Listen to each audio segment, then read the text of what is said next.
Nitong mga nakalipas na taon, kapansin-pansin ang mababang passing rate sa bar exams. Mungkahi ng UP College of Law, bawasan ang sakop ng bar exams. Pero higit daw sa kakayahang makapasa sa bar, dapat din daw ay pagtuunan ng pansin ng mga law school ang kakayahan ng mga susunod na abogado na makipagsabayan sa mga abogado ng ibang bansa. Narito ang report. Mahigit 5,000 graduates ng abogasya ang umaasang papasa sa bar exams ngayong taon. Pero batay sa mga nakaraang passing rate ng bar, nasa 20 hanggang 30% lamang sa mga kumukuha nito ang pumapasa. Maging ang University of the Philippines College of Law na isa sa mga nangungunang law school sa bansa ay hirap dito. Taong 2005 pahuling nakuha ng UP ang unang pwesto sa bar. Sa katunayan, nung isang taon ni hindi pumasok ang UP sa top 10. Sa tingin ni UP College of Law Dean Attorney Danilo Concepcion, masyadong mahirap ang bar exams dahil sa lawak ng coverage nito.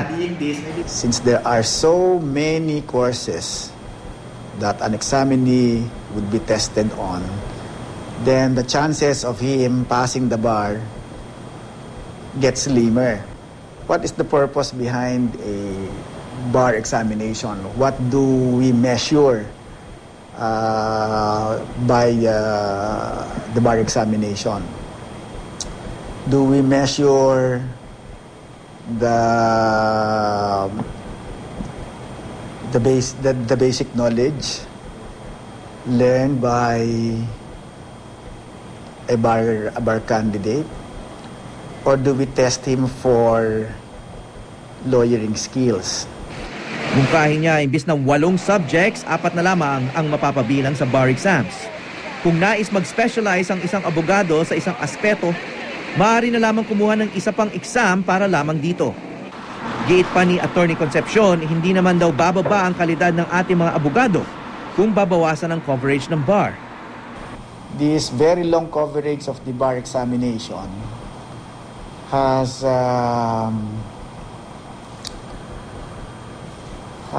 affected the ability of law schools in the country to be at par with the recent developments in the global law practice. Sang-ayon sa mungkahing ito ang Integrated Bar of the Philippines. Unfair naman kasi nga sa ibang bansa naman, ang taas naman ng passing average, no? May mga bansa nga almost 100% ang passing average sa bar examinations. Nais ng mga nagsusulong ng pagbabagong ito na simulan na ito sa loob ng susunod na 3 taon. Ang pagbabago ng coverage at haba ng exam ay makakahikayat din sa mga universidad na magbago ng curriculum. Sa obserbasyon ng IBP, karamihan sa mga law school ay inaayon ang kanilang curriculum sa sakop ng bar exams. Dahil dito, hindi na pagtutuunan ng pansin ang ibang aspeto ng abogasya, katulad ng environmental law at international trade law na napapanahon sa mga issue ngayon. Hindi na rin kinukuha ng mga estudyante ang mga kursong ito dahil hindi naman ito kasama sa bar exams. Nagkakaroon kasi ng outlook, orientation na ibang mga colleges, pinifit nila yung curriculum sa bar. Ang mas mahalagang tanong dapat isaalang-alang ay kung aling katangian ang ating mas pinapahalagahan, mga abogadong kabisado ang libro o abogadong magaling humawak ng kaso. If we teach them or expose them to law practice that is global in character, or else their practice will be confined to domestic law. No, hindi talaga final test ang bar sa quality ng mga lawyers. Ang basic test lang kailangan mo diyan yung pumasa ka sa college, pumasa ka sa bar examinations, and then yung actual specialized training.